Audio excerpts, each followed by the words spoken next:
This channel does not promote or encourage any violence, harmful, or illegal activities.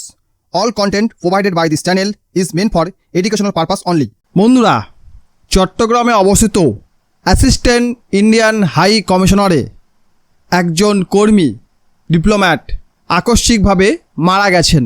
চট্টগ্রামে ভারতীয় high commissioner এলাকা থেকে একজন ভারতীয় ডিপ্লোম্যাটের রহস্যজনকভাবে মৃত্যুর খবর পাওয়া গেছে। এই খবরটি পাওয়া গেছে চট্টগ্রামের কুলসি এলাকায় অবস্থিত অ্যাসিস্ট্যান্ট হাই কমিশনার অফিস চত্বর থেকে। এটাকে অস্বাভাবিক মনে করলেও মৃত্যুর কারণ এখনও পর্যন্ত স্পষ্ট নয়। পুরো ঘটনাটাকে নিয়ে ইতিমধ্যে শুরু হয়েছে তদন্ত। চট্টগ্রাম মেট্রোপলিটন পুলিশের তথ্য অনুযায়ী মঙ্গলবার সকালে Chittagong assistant high commissioner office চত্বর থেকে ৩৫ বছর বয়সী একজন ভারতীয় ডিপ্লোম্যাটের দেহ উদ্ধার করা হয়। ওই ব্যক্তির নাম নরেন্দ্র, ওনার বাড়ি হরিয়ানা স্টেটে।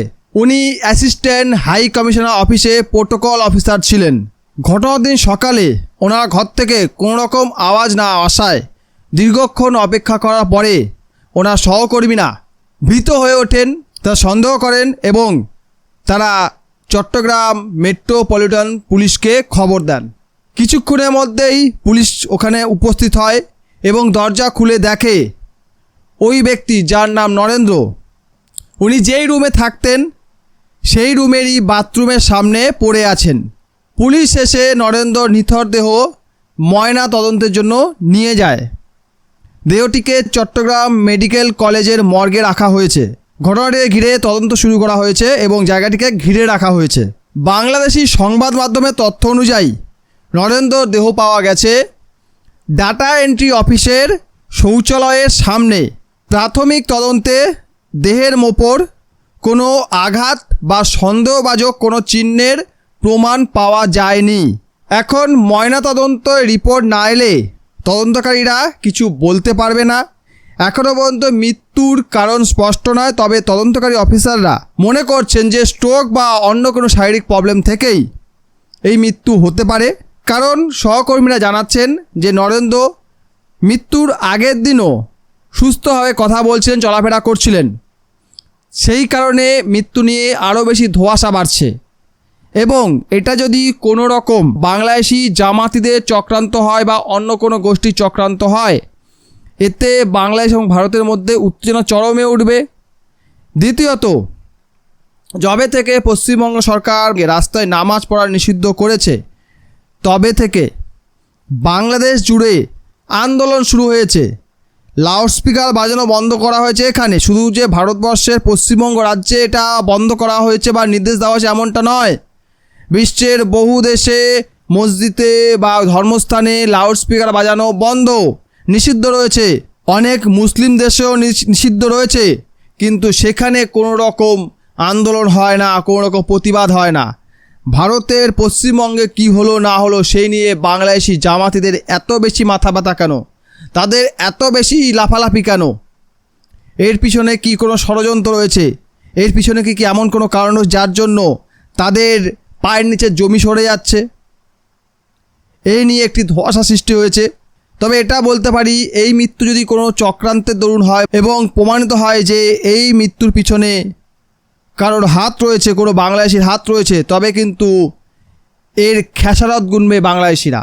কেননা বেশ কিছুদিন ধরেই কাঁটাতার ইস্যু নিয়ে বাংলাদেশি জামাত গোষ্ঠী বড্ড বেশি কথা বলছে। ওখানকার বিভিন্ন নেতা বিভিন্ন রকম মন্তব্য দিচ্ছে, যে যা পারছে করে বেড়াচ্ছে।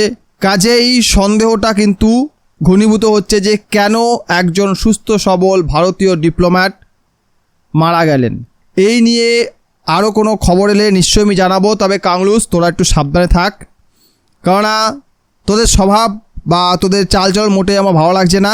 তোরা পাকিস্তানের মতোই একটু গুঁতো খাওয়ার অপেক্ষায় রয়েছিস। পাকিস্তানে যেমন অপারেশন সিন্দুর হয়েছিল, সেরকমই বাংলাদেশেও অপারেশন সিন্দুর 2.0 এর প্রয়োজন মনে হচ্ছে। দেখা যাক ভারত সরকার বা ভারতীয় সেনা কী করে। মনে হয় এরকম কোনো অপারেশন বাংলাদেশেও চালানো উচিত বা দরকার।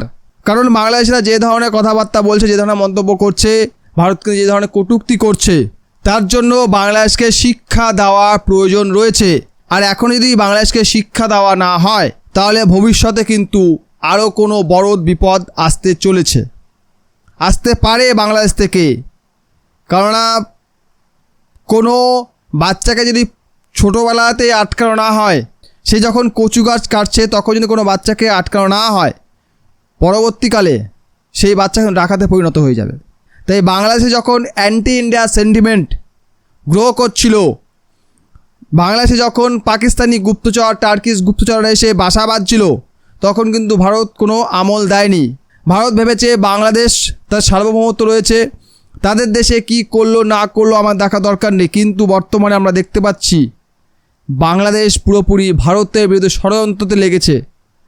বাংলাদেশ চীন, পাকিস্তান, তুর্কি, আমেরিকা এদের সঙ্গে এক টেবিলে বসে ভারতের ষড়যন্ত্রে সামিল হতে চেষ্টা করছে। যদি কোনোভাবে নর্থ ইস্ট অথবা শিলিগুড়ি করিডোর উপরে আঘাত আনে, তাহলে কিন্তু সেটা ভারতের জন্য মারাত্মক একটি ক্ষতি প্রমাণিত হবে।